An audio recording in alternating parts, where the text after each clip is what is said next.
7, 2025 Planning Commission meeting. I'm Blandy Miller, Chair of the Commission.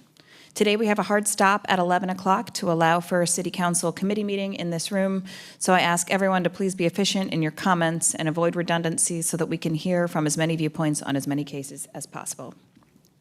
We start every meeting with an opportunity for the public to comment on an item not contained on the agenda. Are there any members of the public who'd like to speak on an item not on the agenda today? Seeing none, we will move on to committee reports. We have 2 items from our Text Change Committee, and we will turn to Committee Chair Otwell for the report. Thank you, Chair Miller. We were unable to make quorum on May 14th last week, so this meeting did not take place, and the items are still on the agenda. Our next Planning Commission meeting is June 10th, and the next Text Change Committee is on June 18th. So if we pull this to the next Text Change Committee, we're in danger of not getting these items out to council before the summer break. So with that in mind, I was hoping we could just bring it back to the full commission on June 10th, hear the items directly then for the first time, and vote it out of the commission. Having reviewed the packet, it doesn't appear to me that there's much that's too controversial. So I think that it would be appropriate to handle it at the Planning Commission table. Thank you. We've also heard from staff that there should be room on the agenda that day. So that should work from a timing standpoint. Is that a motion? Unless there's any objections, I'm going to move that we take the pedestrian. Do I need to name the items by them, or can I just say there are items on the agenda? Let me see. You can name them. You could say the items on the agenda. Here we go. TC, I moved to bring TC 225 and TC 1124 to the June 10th Planning Commission meeting to be heard in full. Thank you. Do we have a second? Second. We have a motion and a second. Any further discussion? All those in favor? Any opposed? That passes unanimously. Thank you very much. We will see that at our next meeting. And I don't think that there's any other agenda items for the the Text Change Committee. So right now we don't have anything scheduled for the 18th of next month. Thank you. So moving on to old business. Before you proceed, Yes. I understand from staff that we're having a technical issue and we need help from the control room Okay. to get the presentations working. So Great. I've messaged those folks and I'm hoping they are hearing me now say Sounds that we great. need help. Okay. Thank you.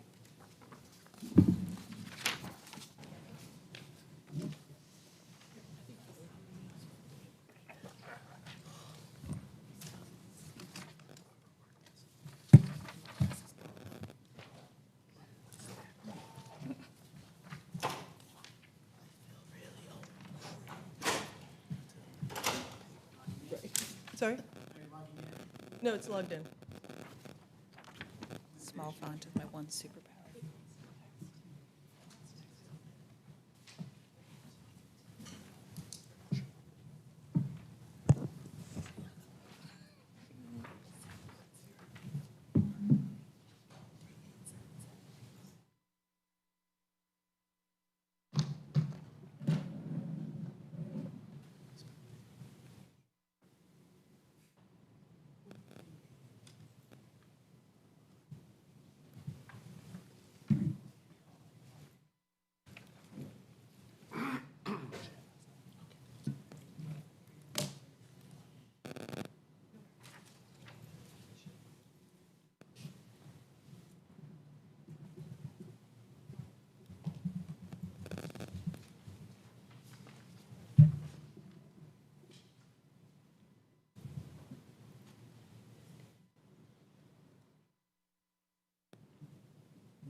So while we're working to fix the technical issue, I think, start the staff update.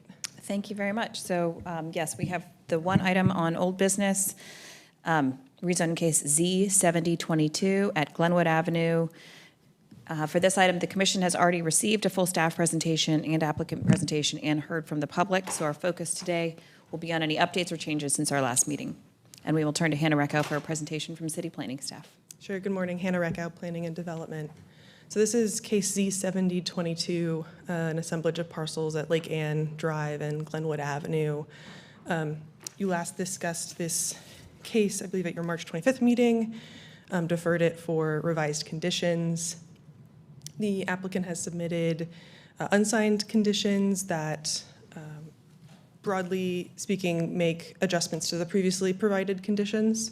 So updates to the language that address some concerns about enforceability and clarity.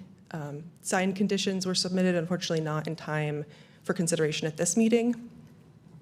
So there's a few options you have. One is that you can act on the last version of signed conditions that you received, and the copy that was just passed around is that version. Alternatively, you could request counsel for another extension to review in order to receive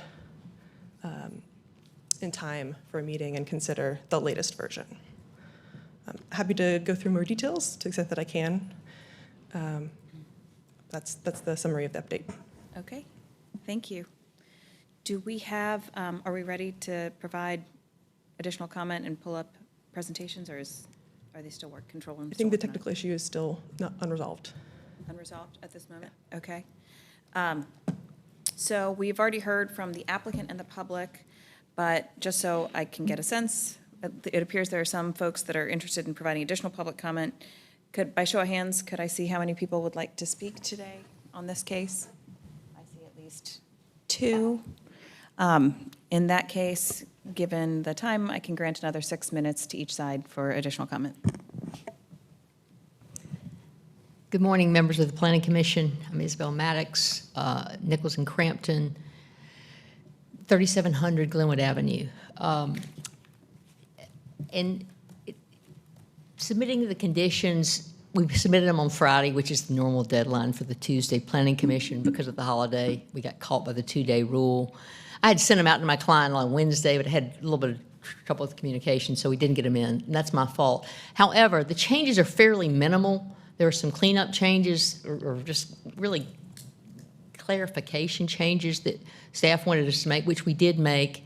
And what I would propose is, because I don't think y'all want to request another extension, we don't really want to request, we have talked with the HOA group, and Josh Hanson, attorney for the HOA group, has worked through the weekend to try to get them to agree that a settlement agreement, this is our separate agreement, and we've just signed that in the lobby of the chamber this morning. So we're all in agreement, and I'll let him speak for that. But so what I would like to ask for the Planning Commission is that you vote this out today, and I will pledge to you that we will, before a public hearing is set in this matter, we will submit the revised, we've already submitted them, but we will officially resubmit the revised conditions so that those clarifying changes will be on what council sees. And I don't think, because of the summer break, that we would ever be going to public hearing until August anyway, whether those conditions were submitted on Wednesday or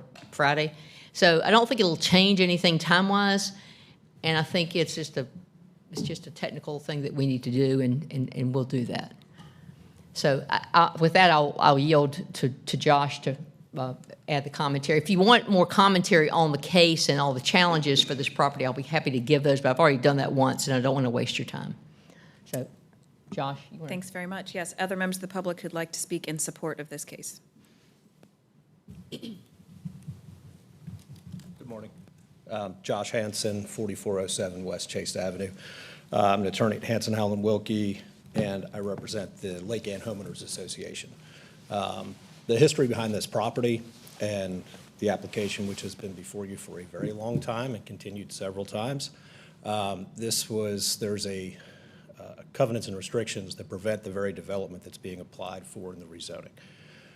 There was litigation around this issue back in 2007, 8, and 9, which also contained a settlement agreement for that litigation that also prevents the development of the very kind that's in the application.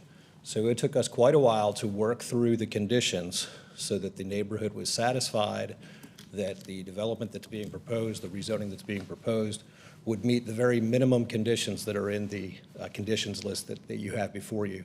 I understand there will be tweaks. I understand what they are. We've worked with city staff along with counsel for the applicant, and we're content with that. The only thing we would ask is if there are any additional conditions or comments from the commission, that they be, that what's currently for you be considered the floor, particularly with the environmental issues. Those were meticulously crafted because of the slope of this site and the neighborhood's concern about the health of the lake and the Turkey Creek, which is a nutrient-sensitive water, which feeds into the lake. So we have what we believe is the minimum protection for the lake in those conditions. If there's any additional conditions regarding stormwater or erosion control, we're happy to discuss that, but please understand those are minimum conditions. And I'm happy to answer any questions there. Thank you very much.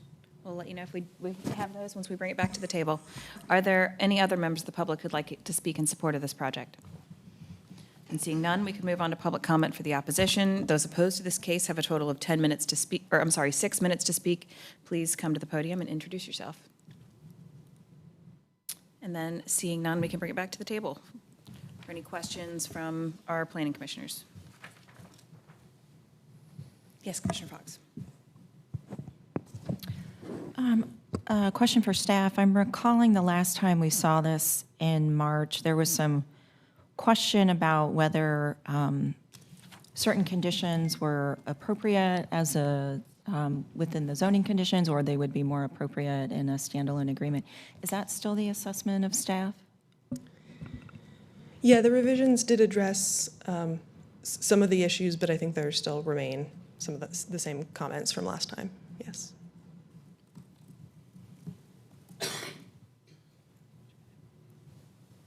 Are you, Commissioner Otwell? Okay, wasn't sure if she had follow-up. Thank you, Chair Miller. I'd like to follow up on that question. If you could refresh my memory.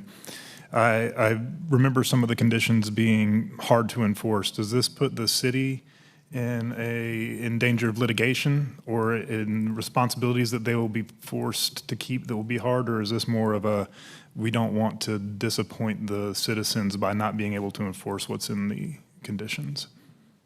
I think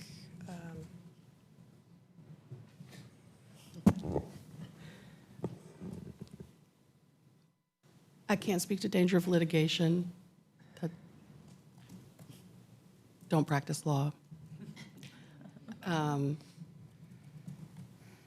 For most of these, the remedy would be complaint by someone who feels like they're not getting what they expected out of the conditions. That would be brought to staff. Most of these are not going to be actively followed up on by enforcement staff unless there is a complaint. There are a handful of things that seem like they would be brought forward. We would be looking for them based on the conditions during the site plan and review and subdivision review. But as I understand it, a lot of these are also covered by a private agreement, and that's really going to be the enforcement mechanism for neighbors if they are dissatisfied. And a quick follow-up, is there anything in the conditions that might trigger an inordinate amount of work from staff to try to fulfill and respond to? Only if there's a complaint.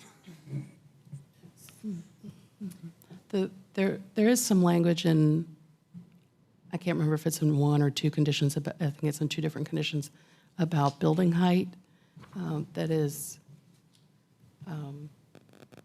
we already have a way to measure height in the Unified Development Ordinance. And this is trying to, this language seems to be trying to supplement or expand that. That aspect of the conditions is probably more difficult to interpret than anything else that they've offered. Thank you. Yes, Commissioner Bennett, Vice Chair Bennett. Just continuing on that same line, then why don't we remove them? If they're hard to enforce and you already have a way of measuring building height, and this is doing something different, then why are these conditions not removed or revised to satisfy staff? I guess that's for Isabel.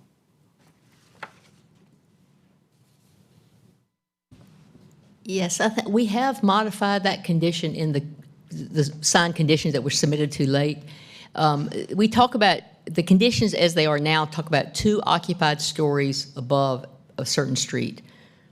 And then what the staff wanted was to say 2 stories containing this is on the townhouse section, 2 stories containing dwelling units above the street. So we put that in, that'll be in. To me, I don't think it's all that confusing. We're not trying to redefine the measurement of height in the code. We're trying to add a little bit of detail to it about what can go in those stories. And so we have made those changes, and one of the reasons that there are some conditions included is that the HOA very much wants those in as conditions. So we have tried to walk a fine line between trying to satisfy staff and trying to satisfy the HOA. And as I said before, most of these conditions will be the decision point, or whether we default on these conditions will be apparent early on during the construction process, because you'll know how tall the building's going to be. So there's one about overseeing stormwater control. That'll happen on the front end when the city's got tons of enforcement opportunities there with issuing permits and keeping the construction going along. So I do think it's all very front-loaded in terms of the conditions that staff felt like, oh, maybe these should be in a private agreement. I think that those will be determined whether we're complying or not on the very front end when the city's got plenty of enforcement tools. So, may I follow? Please. Please. Just so I'm clear, so the conditions that were passed around that we can't consider today, do those also have the staff concerns? So what's in your in the published agenda is the unsigned version. What's on the table is the signed version, Okay, because we had not included that. Okay, it's the- because we were expecting the signatures. So Okay. what's on the table in front of you is signed. What's in the agenda materials is unsigned. So Can I make a correction? Oh, yes, sure. But what's in front of you is the last signed version. So if you wanted to act on a signed version, which you'd have to, it's that version in front of you. So that's the previous version from the March meeting that is the paper copy in front of you. And wasn't there, in what I read in my packet, there was, because I can't read this, I'm sorry, there was a concern about something with stormwater. Could we hear from staff or stormwater about that concern, and if it's being addressed? If we were to vote this out, is that being addressed in what would go to council?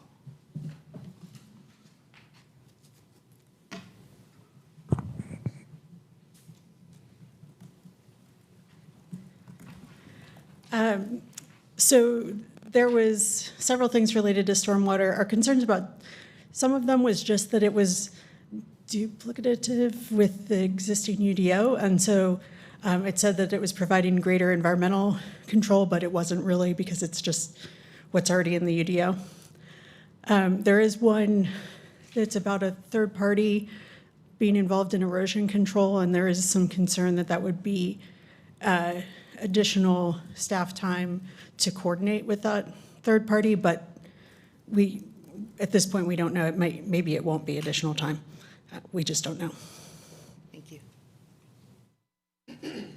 What we were trying to do was just have somewhat of an ombudsman for the neighborhood, for the stormwater, so that if there was a question they had or concern, they could call a third party, and that they would coordinate with the city engineer, the ombudsman, and the neighborhood, so they can make sure that the stormwater conditions are being met. And the city had a problem because we said enhanced stormwater measures.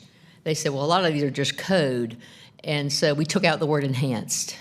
That's sort of one of the changes we make. So there are a couple things that are not code, but there were several that are somewhat repeating code, which I think is okay to do within the conditions. The HOA leadership doesn't necessarily know the code. And so it's helpful for them to see those provisions in the conditions. I don't think it's a problem to repeat something that's already in the code, in a condition. I think that's okay. Thank you. So it sounds like there were two issues. There was some ambiguity in the building height condition, but that has been resolved and clarified in the new conditions that are pending acceptance of the signatures. And then the second issue is about an enforceability issue with several of the conditions that, again, have been largely, if not fully, resolved with the new draft sign conditions. So to the first point, if we've clarified the ambiguity, great. On the enforceability question I mentioned last time, we have seen a pattern of this with other rezoning cases over the years where the applicant and the neighbors want to see certain conditions, but those conditions create an enforceability concern from staff. And it's always a challenge for the applicant and for us at the table to say, well, the applicant and the neighbors want this in order to, and they have been advised as to the enforceability issues, but they still want to see it in there. But it creates an issue for the city, and the applicants are not, or the neighbors will vote to, be in opposition to the case. If they are not included, puts everyone in sort of a difficult situation. And I wonder if there's not a policy solution to this, some kind of maybe text change to the UDO that clarifies what kind of conditions may be offered. I know the list is somewhat endless of conditions that could be, but if we're seeing any patterns of certain types of conditions that continue to come up again, that as from a policy standpoint, we don't want to include as a city, that might be a way to get at this issue as well. It sounds to me like this has been, we've seen cases that had more robust concerns in the conditions. These have mostly been resolved with the new conditions where the signatures have not yet been accepted. I agree with, we have already had three 90-day extensions and one 60-day extension on this case. We have to act on it today in order to, unless we want to ask for another extension. I am inclined to act on this today and include a recommendation to council that they wait on scheduling a public hearing until after the final signatures have been received. Any other comments, updates? Commissioner O'Haver, you reaching for something? Reaching for your mic? No, ma'am. Okay.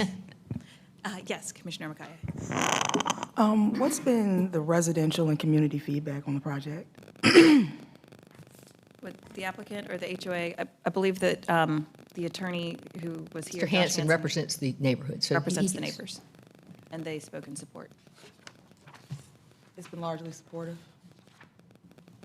Pardon me? I was asking about the residential and community feedback. It's been largely supportive for this project? Initially, no. That's why it took 2 years and prior litigation. So Think we're but there we have now? reached this point with what's before you that the neighborhood now is in support. Okay. And if I may just speak to one issue that I heard about any additional staff resources because of the stormwater conditions, the ombudsman idea. The concept of that is that it would not create more work for the city. It would create less because there'd be a third party for the neighbors to complain to and say, is this according to what we agreed to?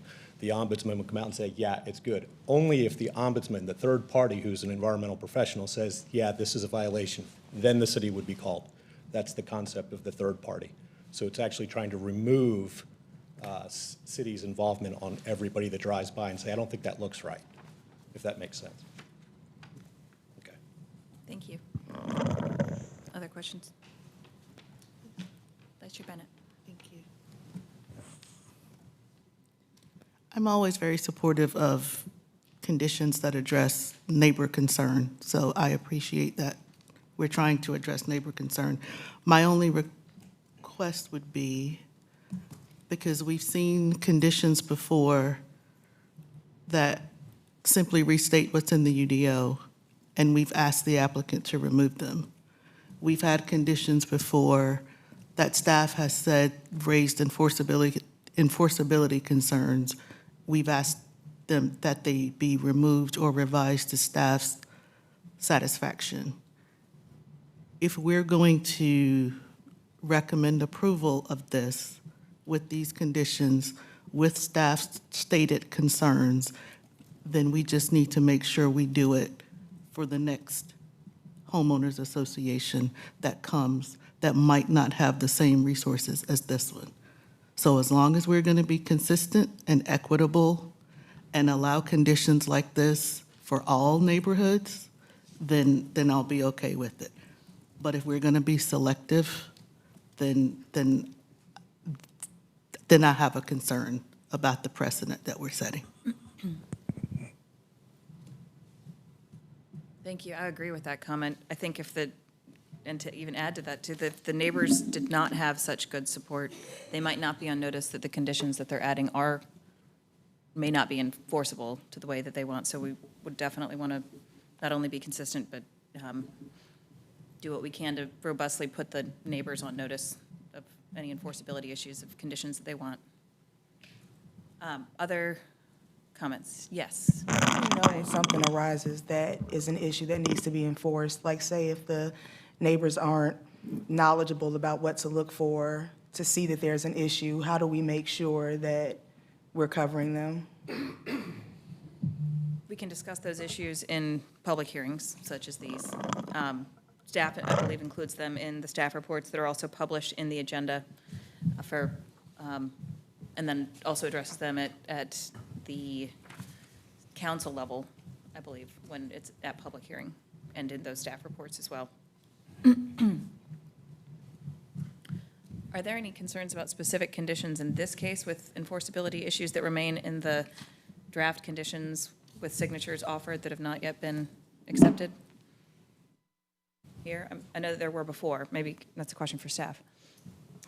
I think the biggest issues have been addressed Okay. with the revisions. There's always room for improvement on clarity, though. Okay. Thank you. Any other comments? Commissioner Haber? I guess a question for Bynum or the attorney. I know in the past, as previously mentioned, we typically ask for the duplicative conditions to be removed, but if it's the same as what's in the code, what is the issue? What is the concern? If it's enforced by the code, if the neighbors want to see it, Ms. Maddox has been working with them for 2.5 years. What is the concern? I mean, I hear that the enforceability has been minimized, but some of the previous comments, I'm just curious. May I ask like a little bit more on that before you answer? If the code were to become more restrictive in the future related to stormwater, what happens then? I think that would be a question for interpretation. We don't accept conditions that are more permissive than regulations. And so at the very least, it would create some uncertainty and some question for interpretation. I think that's the biggest, when we look down the road and say, what's the import of what's being offered? I think that's the biggest concern. I'm going to say my understanding is that if there's a conflict between the condition and the UDO, the more restrictive would apply. Correct. Is that correct? Okay. Question. Yes. This could be for staff. Has there been, I guess, a more popular enforceability issue that has been like surrounding this case that's been, I guess, presented more of a pattern? Does that question make sense? I'm not sure I understand the question. So I've been hearing the enforceability coming up a lot. So I'm asking, is there one that just keeps bubbling up, or that's one that's like been more of like a pattern, like within this case?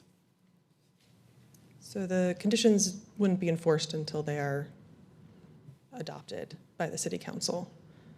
And I'm not aware of I was just wondering if there was one that was like specific to this case that presented a problem.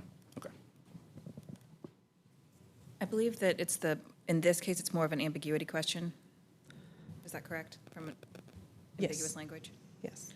In other cases, we have seen where they wanted to more strictly put in zoning conditions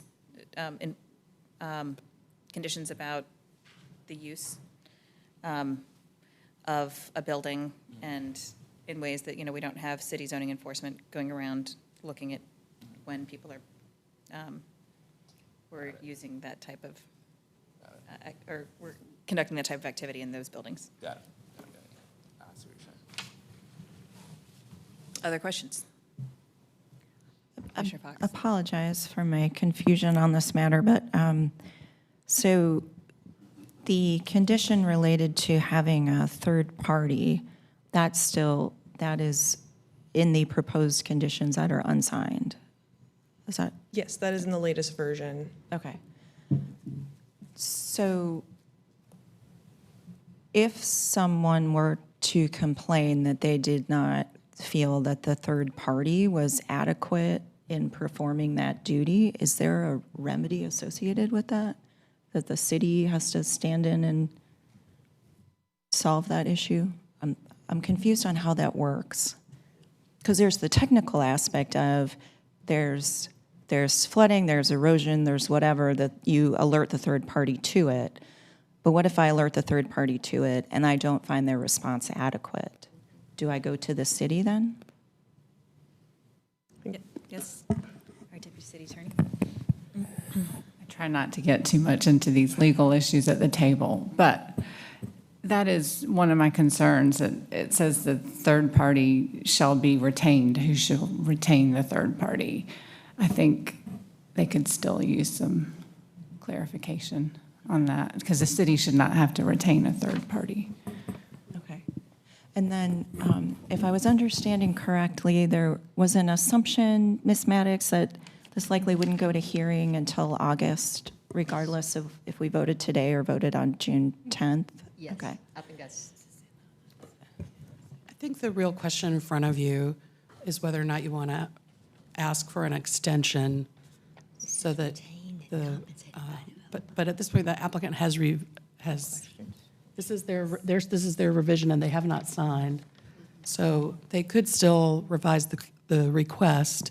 So I think the question is, do you want to hold them here and work through that exercise with them in this forum? Or are you ready to send this to City Council with a recommendation with caveats?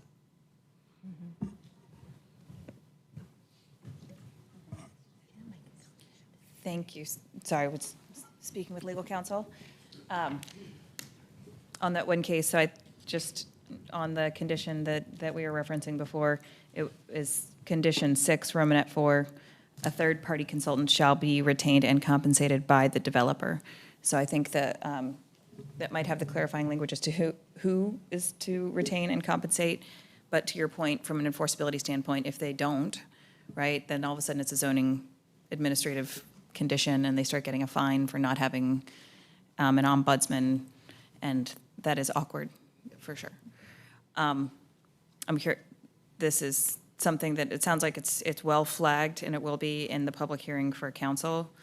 At this point, it would be, given the amount of time that we've already spent on this case, and the new draft conditions,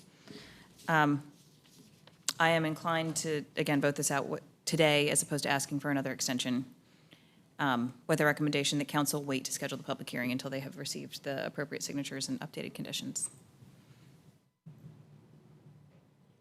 Any other comment or thoughts on asking for an extension?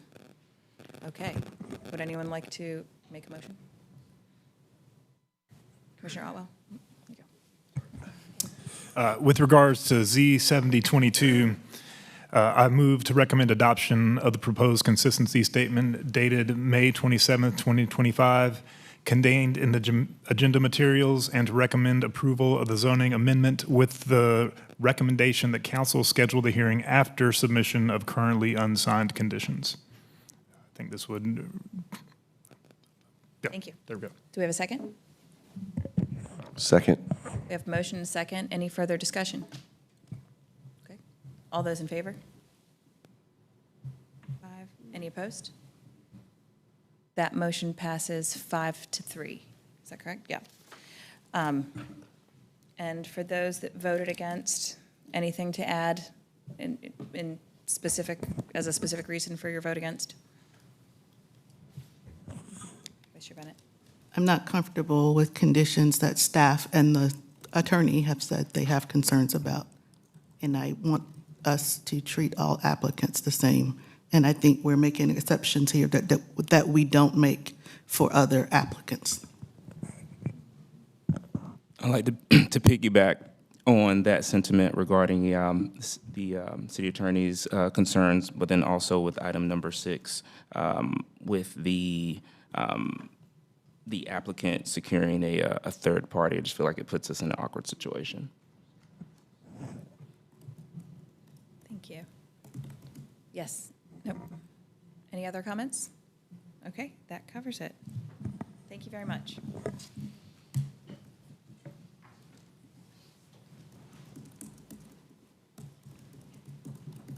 Okay. Moving on to new business, we have one item on the agenda. Rezoning case Z5224 at Tryon Road. For this item, we will hear a full staff presentation and comments from the public. And we will now turn to Erin for a presentation from the city. Hey, good morning, everyone. I'm Erin Klinger here to present case Z5224. The applicant is requesting to rezone approximately 43.83 acres at 1600, 1604, and 1610 Tryon Road from R4 and R10 with the special residential parking overlay to RX4 conditional use with the overlay. The Planning Commission deadline for action is July 26th. So the zoning in the area is predominantly residential. The closest RX zoning is, you can see, over to the northeast of the site. Here is an aerial view of the site and the surrounding area. The areas immediately adjacent to the site are a mixture of low-scale and moderate-scale residential, and there is a medium-scale residential neighborhood to the northeast. There is a golf course across the street, and the property is also adjacent to a fraternity house to the south. Here is a closer view of the properties. Here are 3 street view images of the site. The first was taken from Tryon Road, the second from Fairway Drive south of Parr Drive, and then the third from Fairway Drive north of Parr Drive. The conditions would prohibit a handful of uses, limit the number of overall dwelling units to 600, and the number of townhouse type units to 350. Under the existing zoning, the maximum number of units would be 290, whereas the proposed conditions, as you just heard, would limit the number of units to 600. The minimum setbacks would decrease as well. The existing zoning does not allow for any office or retail square footage, whereas under the proposed zoning, it would permit 4,000 square feet each type. The site does have both lower walk and bike scores than average. However, the transit score is equivalent with the city average, and the site benefits from both a lower transportation cost index and a higher proximity to jobs. There is some transit nearby the site. The Carolina Pines Connector Route 7L runs just north of the site, and Route 7 for South Saunders runs approximately a mile and a half to the site's east. While the request does not include any subsidized units, it would add to the housing supply, permit a variety of housing types, allow for smaller units than average, and is within walking distance of transit. The site area does have a higher percentage of people of color and low-income population than citywide average, as well as a higher percentage of linguistically isolated persons. The percent change in median gross rent, however, has been lower than the citywide average. The requested rezoning is inconsistent with the future land use map designations of low-scale residential and private open space. The low-scale residential guidance envisions a range of housing types, but at a scale that reflects that of existing neighborhoods in the area. While the request would allow for a variety of housing types, it does so at a scale that is more in line with the medium-scale residential designation. While the request is inconsistent with the future land use map, it is consistent with the comprehensive plan overall, as it aligns with several of the plan's vision themes and policies that advocate for a variety of housing types and increased housing supply. Consistent policies include those listed on this slide, and inconsistent policies include those listed here. Issues include inconsistency with the future land use map and impacts to infrastructure. Again, the deadline for action is July 26th. Upcoming meetings will be held on June 10th and June 24th. The request would require an amendment to the future land use map. As I mentioned, the current designation envisions a range of housing types at a scale that reflects what is currently there. The medium-scale residential land use designation better reflects the request. So if the rezoning was approved, the future land use map would be amended to medium-scale residential for the subject parcels only. The future land use map would be made more reflective of the proposed zoning entitlements of the subject properties.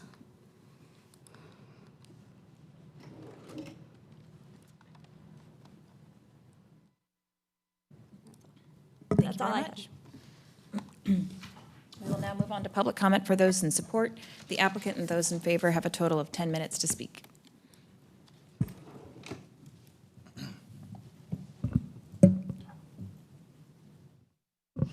Good morning, Chair Miller, members of the Planning Commission. My name is Toby Coleman. I'm an attorney with Smith Anderson here in Raleigh. I'm here on behalf of Dominium, who is the contract purchaser of 1604 and 1610 Tryon Road. Pursuant to their contract, they're also seeking the rezoning of 1600 Tryon Road and their contract is with the owner of the property, Raleigh Golf Association. I know you guys have seen the map, but I thought it would be helpful just to sort of lay out some of the specifics here. So Tryon has that portion highlighted in dark blue under contract. It's about 22 acres. Dominium has that under contract, and they plan to do affordable housing there. The portion of the property in light blue there, which I will probably refer to mostly as the hook, is also about 22 acres. Raleigh Golf Association does not have any plans for it, but they do want to sell it. And so they have required Dominium as part of their purchase contract to seek rezoning of that property as well. And so that's why that sort of gives you all the background here. For those of you who don't know, so Raleigh Golf Association owns most of their golf course. I always hate it when it does this. Most of the golf course is just south of Tryon Road, and they have, and then currently it's, I think, the 14th through 18th hole, but it may be 13th through 18th hole is in this area that is up for rezoning. The background here is that the Raleigh Golf Association, their shareholders, have decided to sell this property for reasons that you can probably guess, but basically land value. But they're going to continue to operate south of Tryon. They have enough holes to, because they have I think currently about 27 holes, and so they'd lose some holes, but they would still have a full 18-hole golf course. So that's the background of the sale and sort of how this all came about. Again, so this is the rezoning is mainly to facilitate Dominium's plans to build about 370 affordable units. They've not added a zoning condition regarding affordability at this time, again, because, as you know, because it's under contract, oftentimes the seller is pretty shy about that. But Dominium is, Ryan, so I've got with me from Dominium, Ryan Summerwell, who will talk to you a little bit more about what Dominium does, Sean Reinhart, Robert Eisman, and John Rodriguez. Dominium is one of the largest affordable housing developers in the country.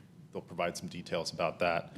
And we've also got folks from sort of the engineering team, Chris Bostic, Michael Barnes, and Nathan Romberg, who can talk as to both site plan and engineering questions as they come up.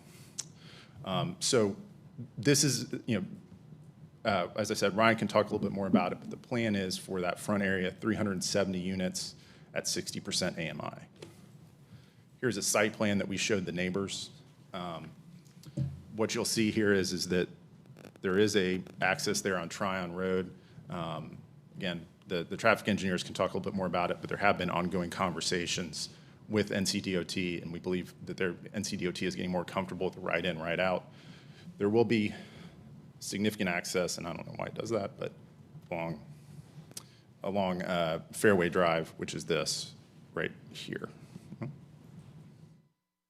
Anyway, and so you'll have this apartment coming out both onto Fairway Drive, both from Bruce Circle there and from an entrance up there. So as I said, we've held 3 neighborhood meetings and presented to the Southwest CAC on this. Some of the, we heard a lot of different concerns.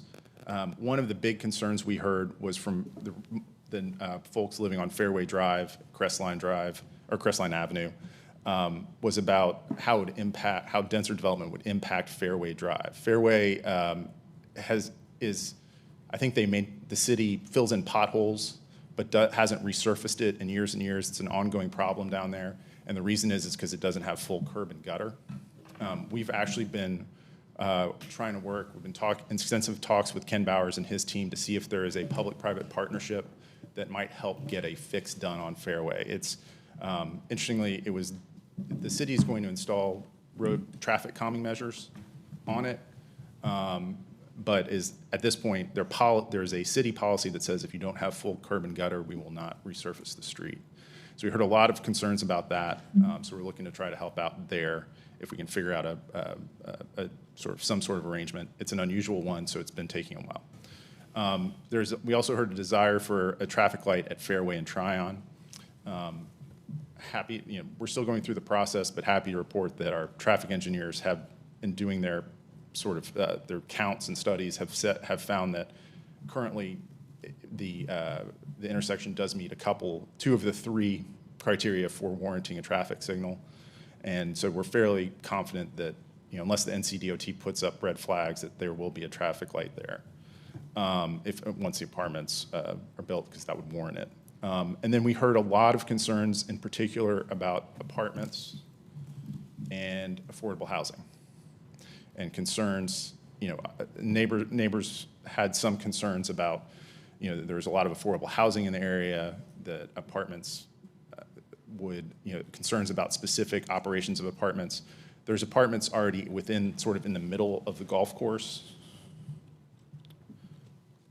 So there's a 264-unit development. And so there's been some experience with things like trash and other things that we've heard about. And obviously concerns about things like impacts on valuation and other things like that. And with that, I'm going to hand it over to Ryan.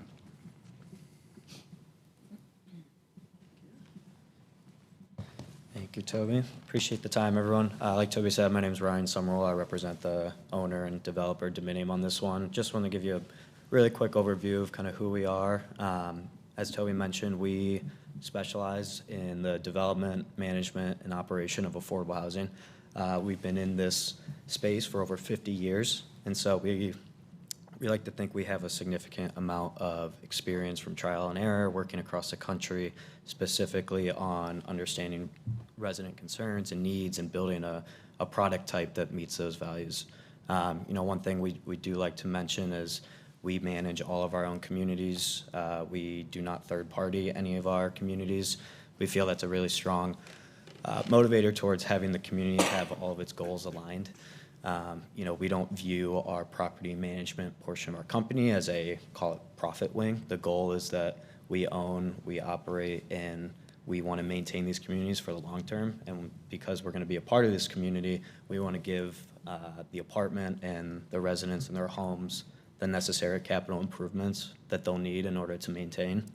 I think another important factor of our company is we are fully vertically integrated, so we do have a construction and architectural quality control portion of our company.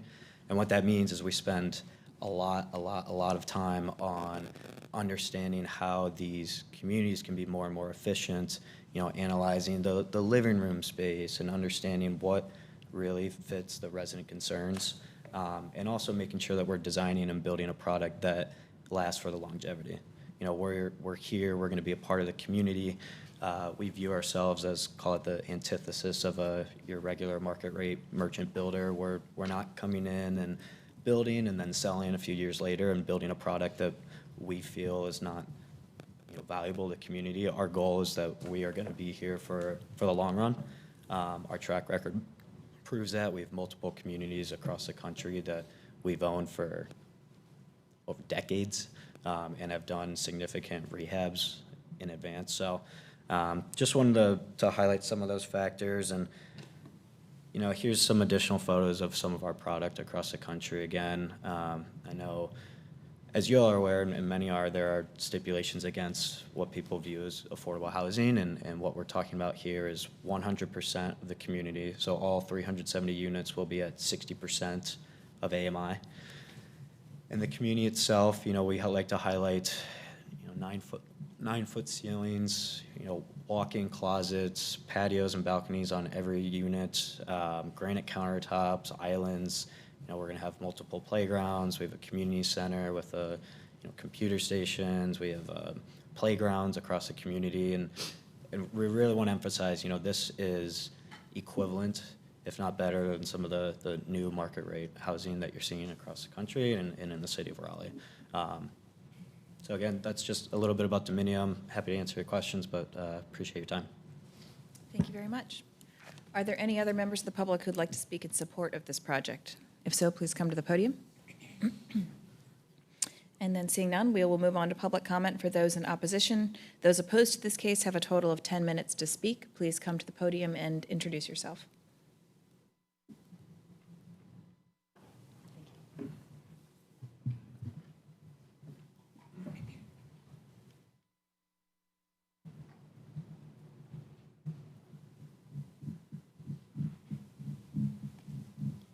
My name is Gene Cobb. I'm a retired civil engineer. I've lived in Meredith Woods subdivision since 1985. Currently, I've been a part of many development projects in this regional area. I currently serve, well, let me say, about 60 years ago, I was a member of the Delta Sigma Phi fraternity on Trine Road, which appears on your zoning map as that blue rectangle. So I'm not speaking particularly in opposition to the rezoning, but maybe as clarification on a couple of points. I've served our board as an advisor on development issues. I'd like to clarify a couple of things. The application stated that there were no historical impacts to the project. And in fact, our property was declared a historic property by the city council back in 1999. It's the old Carolina Pines Hotel that was part of the complex that RGA's was part of back in the 30s. That was going to be another iteration of Pinehurst, but the timing was, I guess, pretty bad. So it was maintained for quite a number of years as a hotel, and our fraternity bought it in 1957 and has maintained it as a fraternity house since then.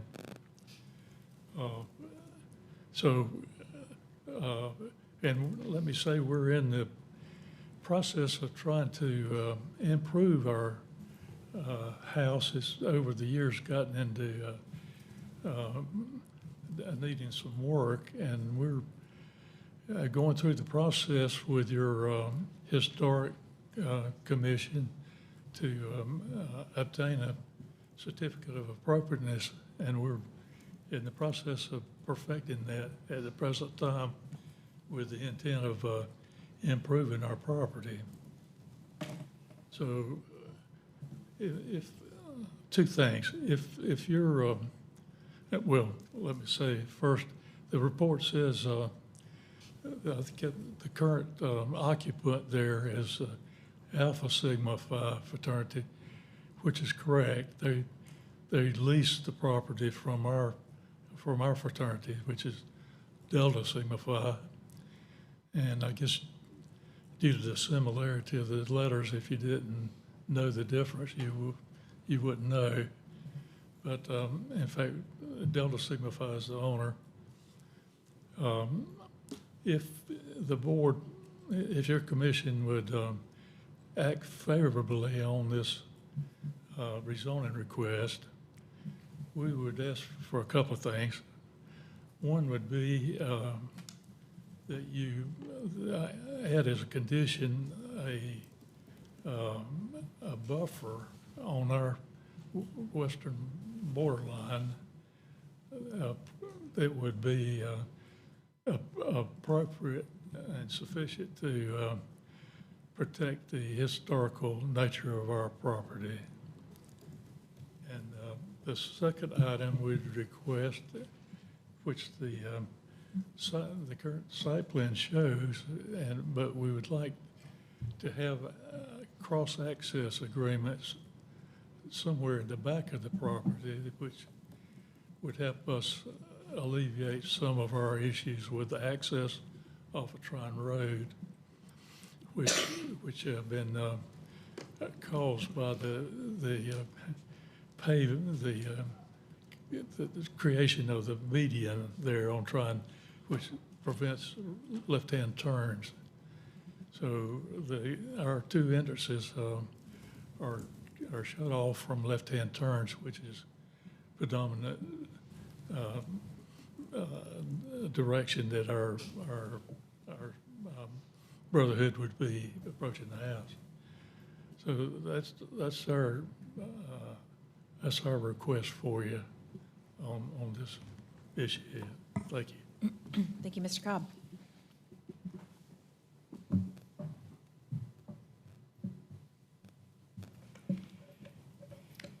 Hello, my name's Sean Gillespie. I'm a resident on Fairway Drive. I'm going to speak more on behalf of just the community around Fairway Drive today.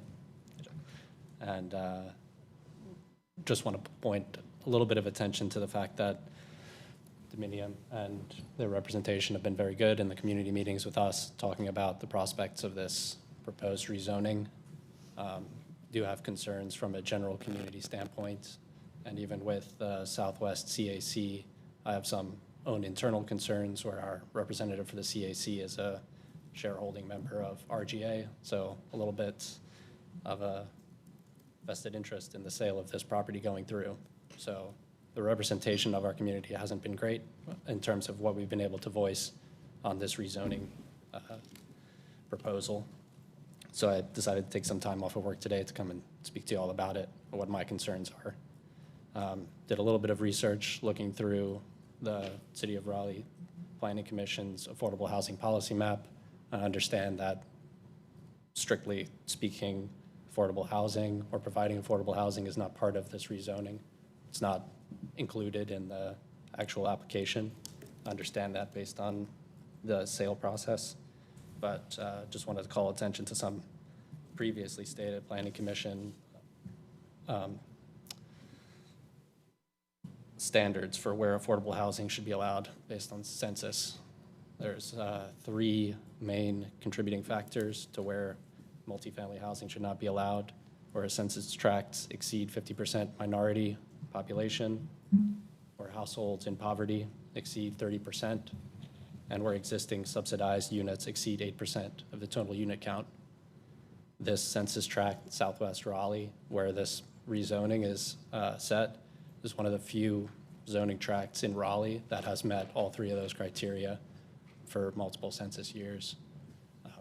I just think, in general, I support proliferation of more housing options for citizens of Raleigh, but cornering it into one area in Southwest Raleigh is going to continue to limit the chances of this area developing into the type of place where those residents would want to live. Currently, as a resident, I can say we're extremely limited on transportation options and walkability.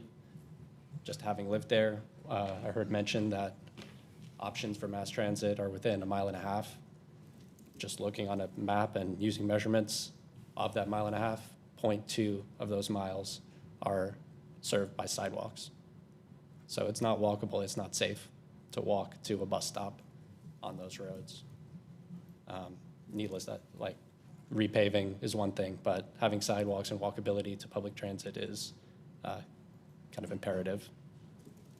Fairway Drive is also served by school buses, so all the students there get on buses on roads without sidewalks. And this development, 370 units, with the split of units, we could be talking to up to 1,000 residents and discussing the amount of car traffic that would be running across areas where we have students without sidewalks waiting for the bus. It's kind of a recipe for disaster in terms of where people can access or how they can get to schools. And in the long-term vision, spoken to a couple different board members from Wake County schools. The schools that this district are already zoned to are on the higher end of economically disadvantaged student populations. So for Penny Road Elementary School, already at 36% economically disadvantaged students. That's about 10.5 miles from where this development would take place. Apex Middle School, 12 miles away from this area. These are long busing distances. Can I ask for additional time, please? By show of hands, how many other members of the public would like to speak in opposition to this project? Are there any else? Then I'll go ahead and let you provide one additional minute to let you finish your thought. Okay. Thank you. Yeah, so all of the schools here are further away from this development. We're talking about adding a lot of new students. Apex High School, the school that this area is districted to, is already about 4 times the student body population of the average North Carolina school for high schools. Almost double the average for Wake County schools. The plan for what we would do from a student housing standpoint, or from a number of students and what schools they go to, is a concern for me as a resident there, and I think should be a concern to the Planning Commission when we talk about how do we plan for a community that has the right schools close by, and how are they served. I guess the last point I'll make is spoke with Captain Manson of the Southwest Raleigh Police Department. This is at the periphery of their coverage of their district, and they have some concerns about how they'll be staffed and be able to serve this area, especially with the coming opening of the Dorothy O. Dix Park. So a lot of elements that I don't think have been thought of, and I'm concerned about how we'll be able to serve this community. Thank you very much. There's no other public comment. We will now bring this back to the table for questions and comments from commissioners. I might kick us off with questions for the applicant. You mentioned the concerns about traffic. I used to live right in this area. I'm very familiar with the traffic concerns. So the first one about pursuing the public-private partnership option for street improvements on Fairway Drive are you pursuing adding the curb and gutter or just resurfacing? We're trying to figure out, frankly, part of that is trying to figure out what it would look like, whether it's curb and gut, whether it's a public-private partnership to get the curb and gutter done, because that's what would prompt the city to resurface, or what. That's sort of the puzzle that we're trying to put together. Kay Crowder, former council member Kay Crowder, has attended a couple of our meetings. She said that this has been something that various council members have been trying to do for decades. And so it's been, so we're trying to fix something that probably, that has needed to get fixed for a while. The complicating factor obviously is that, we don't have this property doesn't have full frontage along Fairway Drive. So there has to be some private owner involvement. It may be that the right-of-way is wide enough that they can do it. It's all in the Raleigh right-of-way, but those are the things we're trying to figure out.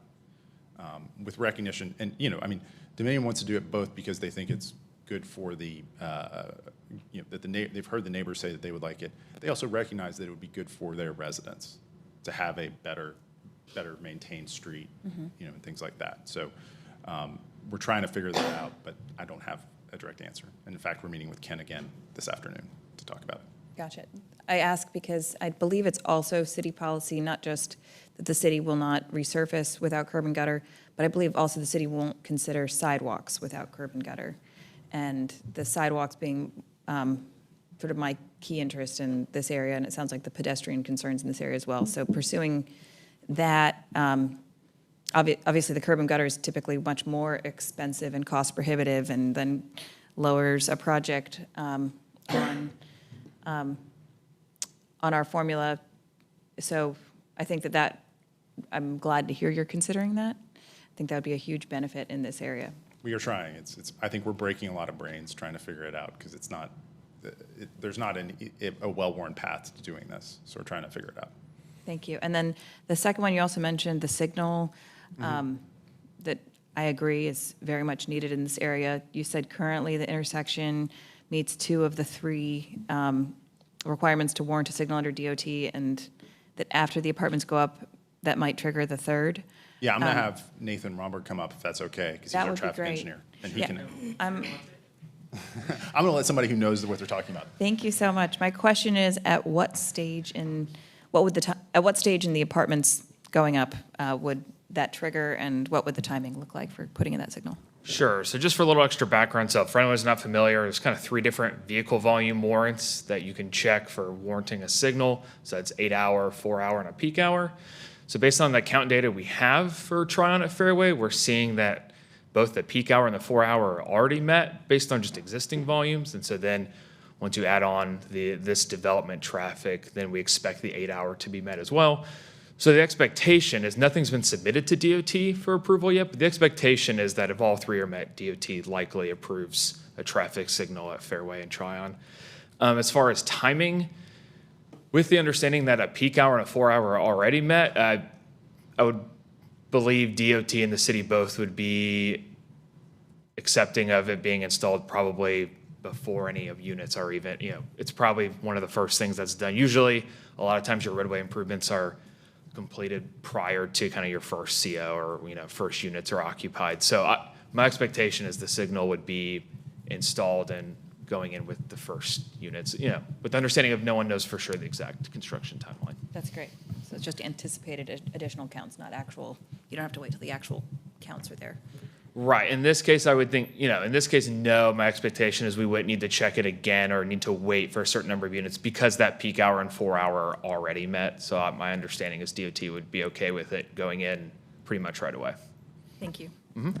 So, quick summarize, I'm concerned about the traffic in this area, but it sounds like putting in this project might actually help resolve a number of those issues that have been longstanding in the area. Other questions from commissioners? Commissioner Fox. Yeah, question. Do you mind pulling up the proposed plan for a moment? Absolutely. Can I anticipate, is TCA required on a project of this size, tree conservation? Yes. And the area in which you anticipate doing that? I'll call Chris Bostic up with Kimley Horn. He can give you the details. Thank you. Good morning, Chris Bostic with Kimley Horn. So there is a stream feature that you see that runs through the middle of the site. So we do anticipate that that stream feature and the trees that you see highlighted on the plan will at least satisfy a portion of that requirement. This plan is still conceptual in nature. There may be some additional areas based on primary, secondary that we would also have to address to meet that requirement. Okay, so if I'm reading it correctly, not to put words in your mouth, but to be able to preserve that amenity and existing stream, you've preserved that piece and kind of pushed the buildings out to the edge a little bit? That's exactly right. We also have some required city and state regulated buffers on those streams, so we'll be utilizing those as the tree save areas, yes. Okay, thank you. You're welcome. Yes, Commissioner O'Brien. On the document, it says that there may be some issue accessing Tryon Road. Yeah. Yeah, and there's been ongoing conversations, as I've mentioned, and Nathan could probably give more details, but the Toby Coleman short version is that the initial conversations with NCDOT are what's reported, what's in your report, which said that they were skeptical.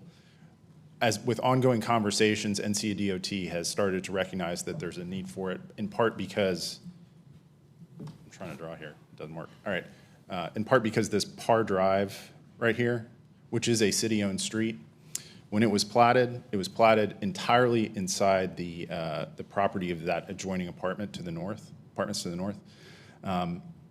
We've gone to the apartment owners and said, can we have access? Can we get an easement? Can we buy an easement? And they've said, no, you're competition, so we're not going to let you have it. And so as NCDOT has come to recognize that, it appears that they've become more, they're coming to Tryon Road, so we believe that we will end up being able to get a right-in, right-out on Tryon Road. Is that right? Thank you. While you're up there, following up from two questions we heard from the first public comment, Mr. Yeah. Cobb. It sounds like they are requesting two conditions. One is a buffer along the border. And we'll take a look at that. And the second is a cross-access agreement. The cross-access agreement, I'm sorry, I didn't mean to cut you off. I was just going to say, do you have any response to those comments? So on the buffer, we'll take a look at that. I don't have a specific answer for you today. For the cross-access, sort of to rehash a little bit of what you discussed at the earlier case, it is my understanding, and Bynum or other staff can correct me if I'm wrong, but because this fronts on Tryon Road and the frat house fronts on Tryon Road, the UDO requires cross-access to be provided from this site. Is that correct? And if that isn't correct, let us know, but that's what we're operating on. I believe staff is Staff's sort of looking around. at that right now. Would staff like to respond or take a moment to look at that? I think we could, it sounds like, are you But we- expecting to come back? I'm not, I mean, we will, I don't know. Ask the board. And at But- that, yeah, and on that question, with respect to the PVP, or the public-private partnership for the potential curb and gutter, is that something, what's the timing on that, do you think? That's a great To get that question. resolved. We're on, it's an ongoing conversation. So I don't know. I wish I had a better answer for you there. Before, I mean, so we have a deadline at the Planning Commission. Is this something that would be prior to our deadline at the Planning Commission, or is this something that is a much larger conversation dealing with government entities that? I can't give you a time estimate, so I don't know. This is the short answer. I hope so, but that doesn't really carry a lot of weight. Okay. While staff looks at some of these other questions, I just wanted to address Mr. Gillespie's comment about our affordable housing location policy. He is correct about the context and the content of our policies about where to place affordable housing, and that there already is a concentration in this area, and that the area does have a higher percentage of people of color and low income. However, I just wanted to note that there's not actually a condition in the rezoning to require affordable housing in this area. And in addition, so from a rezoning standpoint, as we are looking at this, that's not actually, again, a rezoning condition to include it. They intend to include it. So then the question might be whether to include a rezoning condition that prohibits affordable housing in a certain area, and I don't think that that's something that we've ever seen as a city, or I would be interested in pursuing as a condition. So I just wanted to kind of acknowledge the framework around acknowledging that policy, but at this table, that's not something that we see as a rezoning condition here. And Chair Miller, Yes. could I speak to that comp plan guidance? That comp plan guidance really mainly goes to where the city will provide gap funding, and it's based on, as I think was noted, it's based on census numbers as to, it's looking to put affordable housing in census tracts where there's not over 50% minority population or higher, lower income. This is a fairly mixed census tract, but it does, because of those, it meets those criteria. It is listed as an area where the city will not fund affordable housing. Dominium is aware of that and is still looking to move forward on this site. So that I just wanted to provide some sort of context. And they've had conversations with the neighborhoods and community office. I think I'm getting that right. The affordable housing office is what I always roughly call it, my shorthand. But they've had conversations with them, and so they understand sort of what the city will and won't do. You are correct on that point. I just wanted to address that public comment on that point. Other comments, questions from commissioners on this case? Any follow-up from staff on the question about the cross-access requirements under the UDO? I'm waiting on a response. Staff is assessing. I see.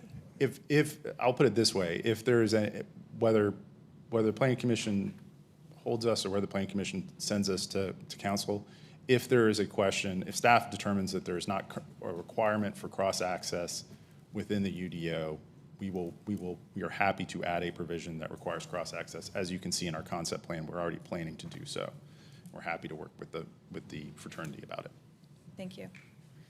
So it sounds like there are some open questions that might result in conditions related to cross-access and also related to a buffer, and also an open question about the public-private partnership for the road improvements and the timing on some of that. So I'm inclined to hold this at the table until our next meeting to see if we can get some resolution of those issues.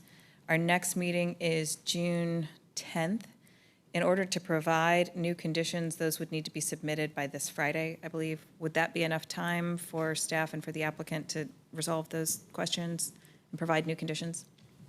For the applicant, yes. We are Yes. prepared to provide additional, a lot of those, to address a lot of those. Thank you. Any comments from staff on that timing? I believe I was getting a nod, but.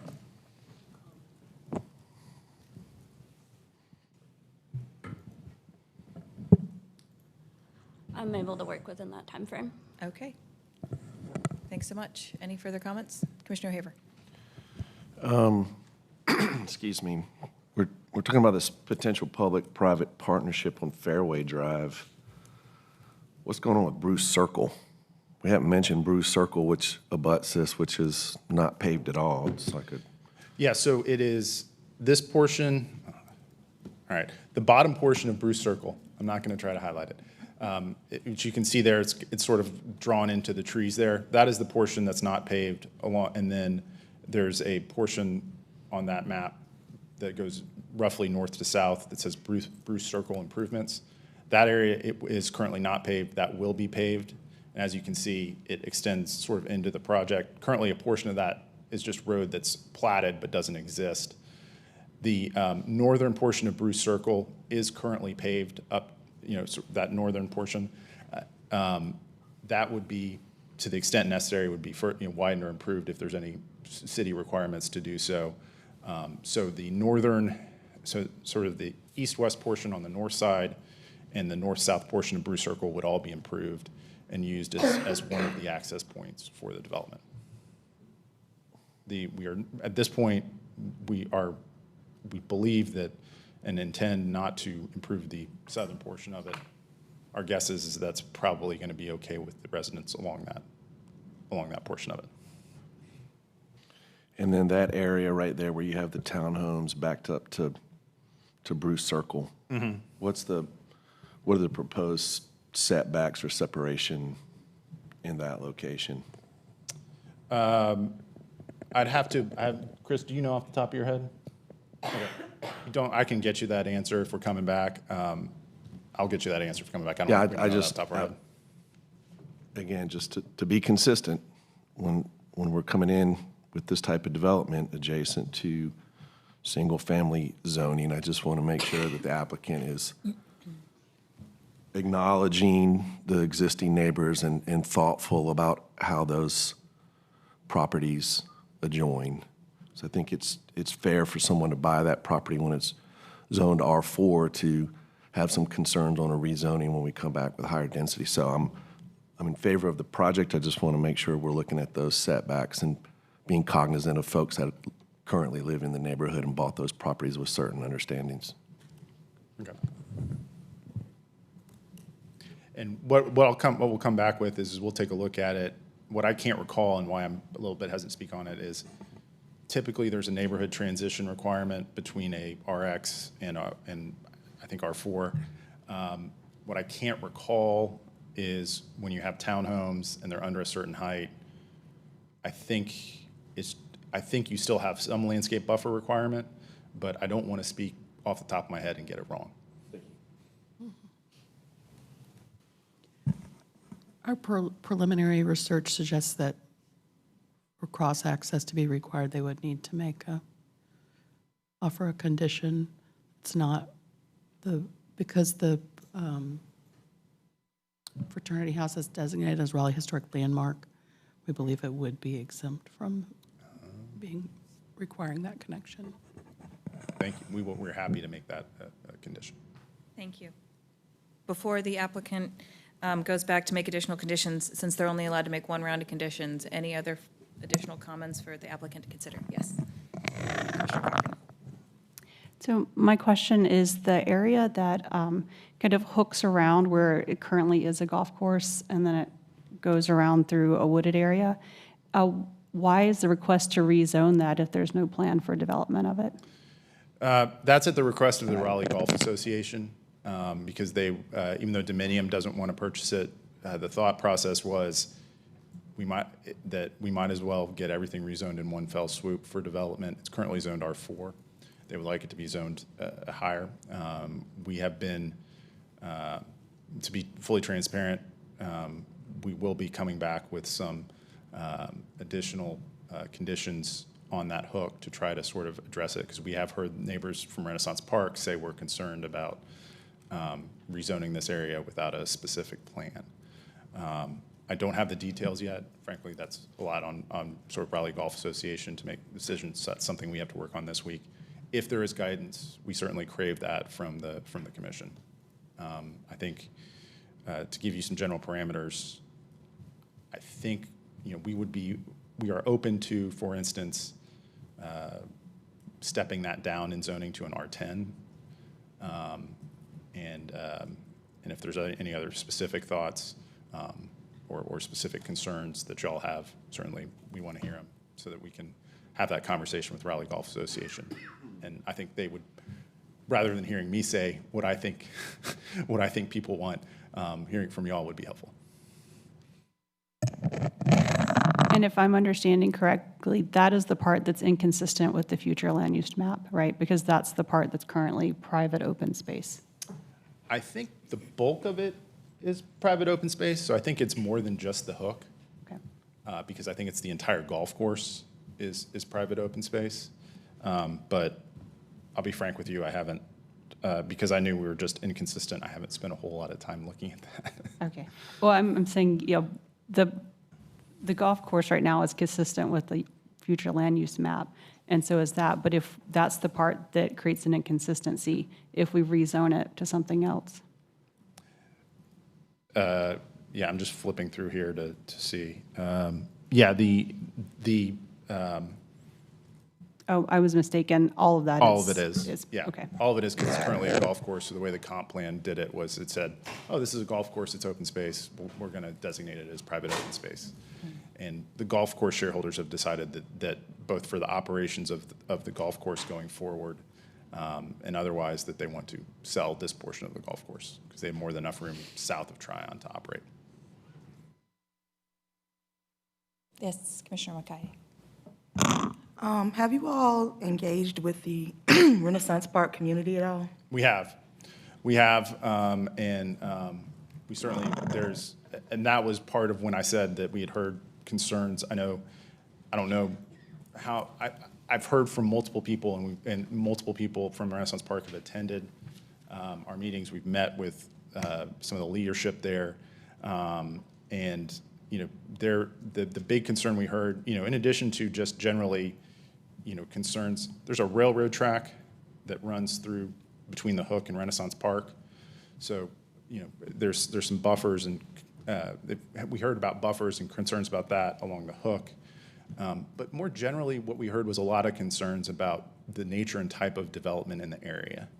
And concerns about, it felt like there's a lot of apartments in the area, a lot of affordable housing in the area, and that sort of thing. And so obviously Dominium Dominium builds affordable housing, so they weren't going to change what their proposal was, but that's part of why we spent a lot of time talking about this is who Dominium is, this is what we do, that sort of thing.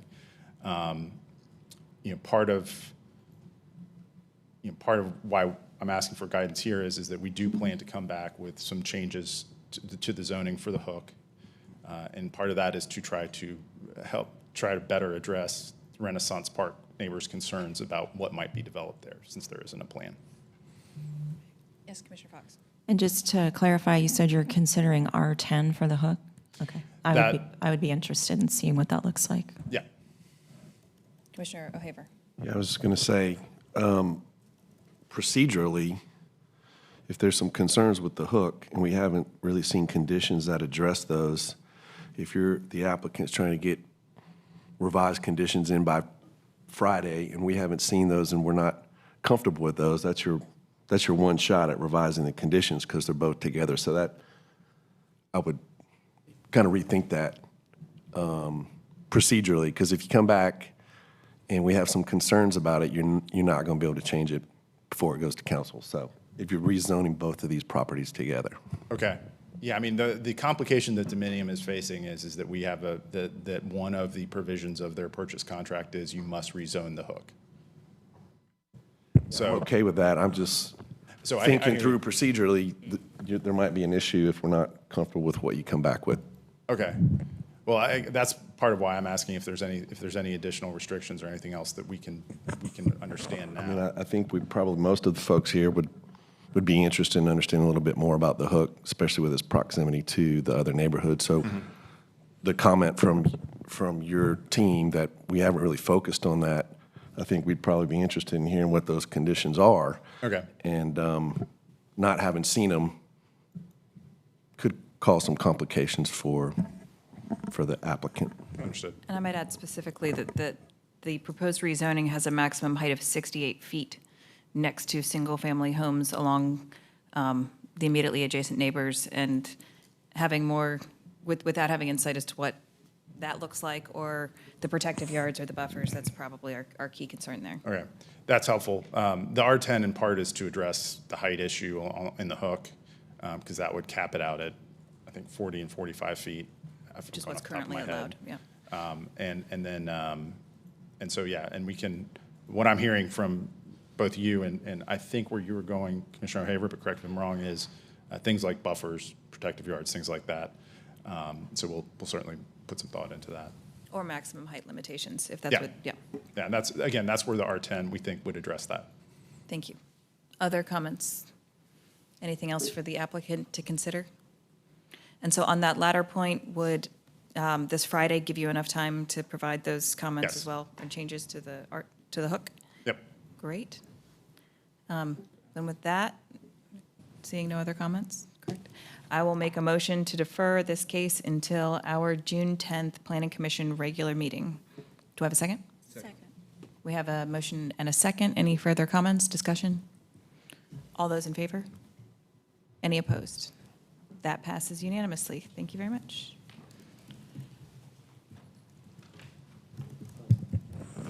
Yes, Commissioner Haver. Just to follow up on that, I was surprised that there wasn't more conversation, because I know we do discuss concentration of affordable housing, and I want to acknowledge Mr. Gillespie's comments. And in thinking through that, me personally, I know we have some concerns when we have opposition to affordable housing in areas in town where there's not any affordable housing. I want to, again, acknowledge the policy guidance and appreciate Mr. Gillespie's comments. But again, I'm more inclined to acknowledge that when there's opposition in areas that don't have affordable housing, I'm not comfortable voting against affordable housing at this point. So I just want to acknowledge that tension there and comment on that. So Thank you very much. on to our next agenda item. Oh, we're on to reports. Report of the chair. Not many reports today, but I did just want to acknowledge we have, I know this is in the report of the assistant director, but we do have 2 new commissioners coming on in June. And I believe they were both here a moment ago, but I see at least one. Mark Shelburne and Nick Neptune, we're very excited to have you. I think Mark may have just stepped out for a moment. Mark will be joining us at our next meeting, and Nick will be joining us at the meeting immediately following that one, our second meeting in June. So very excited to have you guys on board.